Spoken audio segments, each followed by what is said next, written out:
آج کی اس ویڈیو میں ہم آپ کو لاہور کے ایک گینگسٹر چودھری بابر کی زندگی کے چند حقائق بتانے جا رہے ہیں۔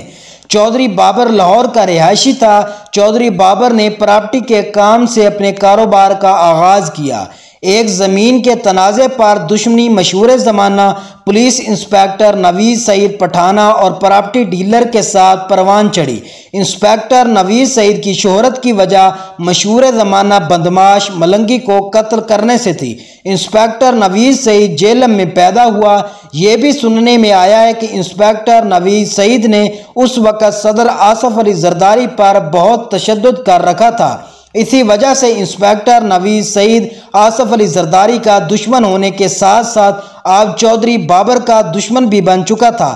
دشمن کا دشمن دوست ہوتا ہے۔ اسی فارمولے کے تحت آصف علی زرداری اور چودھری بابر نے مل کر انسپکٹر نوید سعید کے خلاف کارروائیاں شروع کر دی۔ آصف علی زرداری نے انسپکٹر نوید سعید کے خلاف چودھری بابر کی حمایت شروع کر دی۔ 2005 میں چودھری بابر نے رائے وینڈ روڈ پر ہونے والے ایک زمین کے تنازع میں اپنے کچھ دوستوں کے ہمراہ مشہور زمانہ پولیس انسپکٹر نوید سعید کو موت کے گھاٹ اتار دیا اور کچھ عرصہ اشتہاری رہنے کے بعد چودھری بابر کو پولیس نے گرفتار کر لیا۔ دہشت گردی عدالت نے فیصلہ سناتے ہوئے چودھری بابر کو سزائے موت سنا دی، لیکن چونکہ چودھری بابر کو بہت بڑے بڑے لوگوں کی حمایت حاصل تھی، بعد ازاں لاہور ہائی کورٹ نے چودھری بابر کی اپیل منظور کرتے ہوئے اسے تمام الزامات سے بری کر دیا۔ جیل سے رہائی کے بعد چودھری بابر نے پراپرٹی کے کام کو دوبارہ شروع کیا اور اسے عروج تک پہنچایا اور اس کاروبار سے بہت پیسہ کمایا۔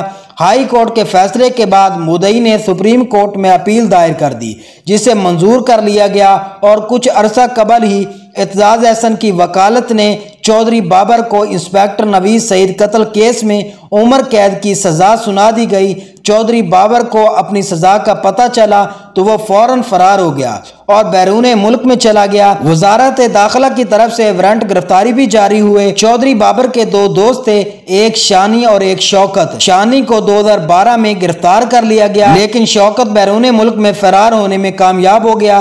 لیکن کچھ عرصہ بعد ایک مخبری ملی کہ واپس پاکستان آ گیا ہے اور اکاڑا میں رہائش پذیر ہے۔ وہاں پر ایک خفیہ ریڈ کیا گیا اور شوکت کو گرفتار کر لیا گیا اور تفتیش کے دوران اس نے قبول کر لیا کہ مجھے انسپکٹر نوید سعید کو قتل کرنے کے بدلے 3 لاکھ روپے دیے گئے ہیں۔